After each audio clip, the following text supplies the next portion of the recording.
You are on a cross-city train in the middle of the night trying to get some work done, talk to your friends, and have a dodgy kebab promising you a week off caused by free-flow diarrhea so you can stay at home.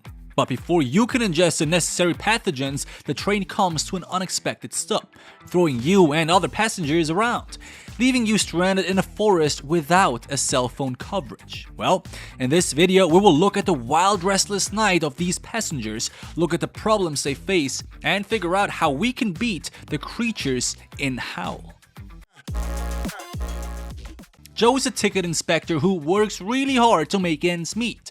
One day, he comes back home only to find out that his promotion request has been declined. His really annoying colleague has got the promotion instead and becomes his supervisor. On top of that, he has also been blackmailed by this new supervisor to substitute a late night shift for another colleague who called in sick. I guess the kebab strategy was too late. Well, with all these things happening, it seems like the only thing that is keeping Joe from quitting his job, or murdering someone, for that matter, is his fellow colleague Ellen, who he has a crush on. The train departs and Joe goes around to do his job, while not exactly being the nicest guy, because if you are having a bad day, you should always do your best to ruin other people's days as well. This always helps me to feel a little bit better about myself, and, well, it's just a good strategy. Joe is surprised to see Ellen and finds that this is the perfect opportunity to strike up a conversation. Of course, having had a bad day already, he picked the worst possible timing for this. She friend-zones him with a generic, "I'm sorry," ruining the last bit of hope he had left for today. Well, some say it was his fault. Now at this point, I would love to explain how to beat the friend zone, but this, my friends, well, I'm not a magician. When Joe finishes attending to the other passengers, he goes to take a well-deserved nap, but is woken up by a sudden stop of the train. He rushes back up and finds Ellen and other passengers have been injured in the process. He tries to help her, but this douchebag beats him to it. At the same time, the driver exits the train and finds the cause for the sudden stop. A deer was hit by the train. Now, I don't know about y'all, but I'm a big believer of making lemonade when life hands you out lemons. In this case, it would be a bonfire barbecue with some fresh deer and some vegan tier dressing. But you know, that's just me. To each his own. Failing to pull out the deer, the driver hears noises from behind, but chooses to ignore them. A fatal mistake. He gets attacked by an unknown creature instead. And well, that's it for him. Now, this death is an important part of the plot, but let's break down the mistakes he made and see what he should have done instead. Well, first, why on earth would you not call the station for assistance immediately? You see, public transport drivers are obligated to contact the nearest station whenever an emergency breaks out. And almost derailing is a pretty big emergency, you know? The driver should have at least spoken to Joe and other team members to plan their next move. Leaving the train solo, especially as the most important person on board, essentially being the captain, this is a terrible idea. I mean, what if the train was stopped by bandits? Or what if there were wild animals in the forest? I mean, it's a forest, right? Now, going out was risky, but going alone was stupid. Now, Joe tries to contact the driver but doesn't get a response, which obviously is a huge red flag. But of course, he doesn't think about that because there are more important things to do right now, like calling for help, which is what he does. However, he is told that help won't arrive for another 4 hours. He then breaks this to the passengers, who immediately start whining because for once, they don't get what they want and cause a scene. Which of course frustrates Joe even more because his glass has been overflowing for the better half of his shift already. And who could blame him, right? Now at this moment, it gets even worse, because the douchebag from before ignores the many red flags and suggests walking over to the next station. It's only a few miles, he says. Well look, a few miles in complete darkness, somewhere in the middle of an unknown forest, is pretty far. And considering that the driver is missing does not suggest that angels with puffy clouds are waiting outside to carry you. Now Joe, who is an absolute sucker for rules, disapproves and tries to convince them otherwise. But his self-image and self-worth have been shattered many times today already. So claiming authority over an idiotic group is not what he is about right now. which leads him to open the door for them. A very critical mistake, unless of course Joe has already turned into a movie villain and hopes this loud group will be cut off so that he can peacefully enjoy his wagon to himself. Certainly, this would be me. Now generally, when there is a crowd of people having conflicting ideas, it is very important to assert dominance to make sure that the group has a leader to get back to for orders. Crazy as it may sound, this is the biggest, most fatal factor that made things go downhill.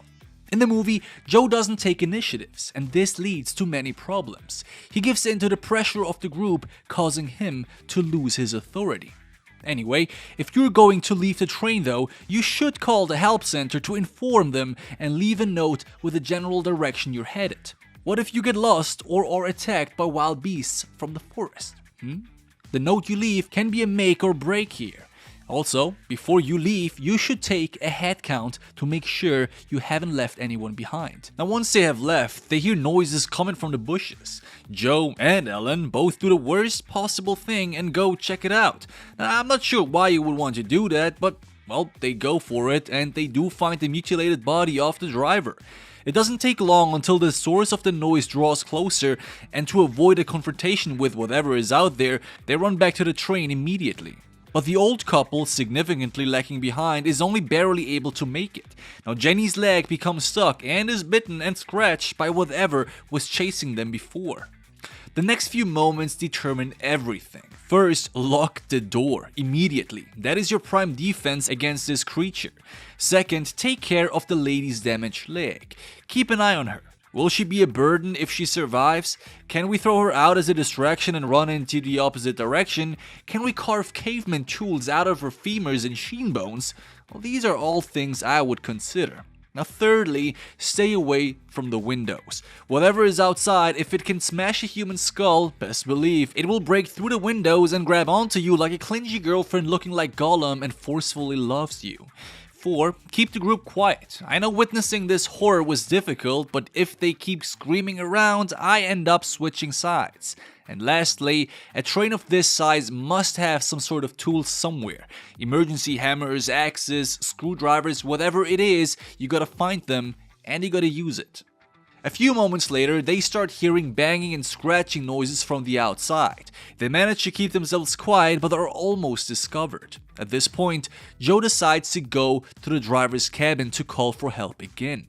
But the only thing he finds is a destroyed communication device, implying that not only has this thing superhuman strength, but it also appears to have some sort of intelligence, a trait our characters do not have. At least so far we haven't seen any.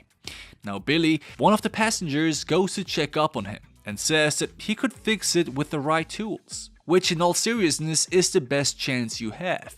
You either escape with the train or you survive as long as you can until you are rescued. Fighting this monster heads on is probably a bad idea and should only be the last option you pick. When they go back to the group, they find a stable Jenny who describes that the creature is something more of a human, more like a man type thing instead of an animal, which, ladies and friends, is enough proof that some supernatural shit is happening, which means we should keep an eye on her because that chick got bitten. And being bitten by something supernatural is rarely a good thing. Now before they can continue this discussion, the monster prepares for another strike. All of our characters gather in the middle and surprise, surprise, a phone starts ringing. However that is possible, I don't know.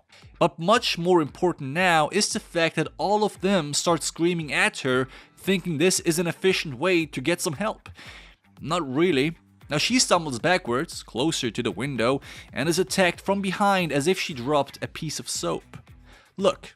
This opportunity won't come again, and if I were there right now, I would split away from this group and look for my own way out. These people are deadly, and if you want to find success, in this case survival, it is better to walk alone and mind your own stuff. At least that way, if you get killed, you know it was your own fault. Now Joe, out of the blue, opens up a full case of useful tools like axes and hammers, which has me wondering, well, why now? But I stopped questioning stuff in my line of work a long time ago, so let's continue. They finally make some good moves and arm themselves. They also use the train's furniture to block the windows. After they're done, Adrian, the douchebag, makes a pretty good point. He tells Joe that Jenny has become a liability and that they should get rid of her. But just at this moment, she starts spitting out blood and her teeth fall out as well. Which indicates only one thing: she is turning. Now, Adrian is clearly selfish, but he's right. They don't know what is hunting them, and if she becomes a monster too, they have serious troubles. I mean, it's obvious that she will. Duh. I understand that sacrificing her would mean that the group's trust will break, therefore it might be wiser to tie her down until they know for a fact what is happening, but they shouldn't just ignore that fact. Now, before they can act on any of that though, they hear noises coming from the next coach again. They realize that the kebab guy has once again effed up and needs some help. But before Joe manages to open the door, the creature swiftly attacks the kebab guy, and we finally have one thing less to worry about. The monster doesn't give up easily, and when it enters, it's stunned by the many people around. This is a huge chance, and the group for once actually can achieve something. They X down the creature and win, basically. Good job. Okay, but after killing it, you must observe the creature carefully. This is not a human, we don't know how it behaves. And you better double down as well, right? Just to be sure. Double tap always. Decapitate that thing. When the group inspects the creature though, they see that it has the same general structure of a human while also having features in common with wolves. The teeth, the eyes, the triple jointed legs all confirm that this is a werewolf. If that is the case, then you better find some silverware. If werewolves are real, so are the things that can harm them. Although axing them straight into the head seems to be doing pretty well, so you might just continue doing this. Alright, now with all this evidence at hand, the group should realize that having Jenny unsupervised is a huge risk. If killing her isn't something they want to do, at least have her tied down. Put a gag in her mouth and keep an eye on her all the time. I mean, if she turns too, we are done for. In all honesty, having her spitting out blood and losing her teeth in the scene before was enough to realize that it's happening, right? Now, while she is clearly morphing into a werewolf, at this point, her husband is still protecting her. Now, Adrian rushes forward and tries to kill her, but given how poorly he had been treating the group, he ends up being tied down instead. Which is not the stupidest move they have pulled so far, but still pretty dumb. I mean, as much as I hate this guy, it is totally clear what is happening. We already have enough on our plate, and having more trouble inside of this wagon will only have us killed. But for now, the creature is dead, and the group feels confident in fixing the leak outside.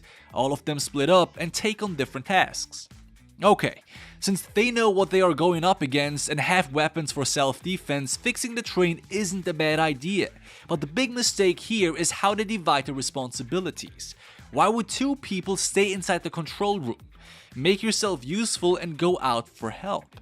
The most important task is fixing the train, and while only one person can fix it, it should be even more important to have that person secured at all times. If Billy is lost, so is anybody else. They should have untied Adrian instead and had him and Joe guard Billy outside as well, and Matthew should have stayed with Kate to supervise Jenny. That way, if anyone faces more werewolves, they can outnumber them while at the same time put all their effort in getting the train to work again.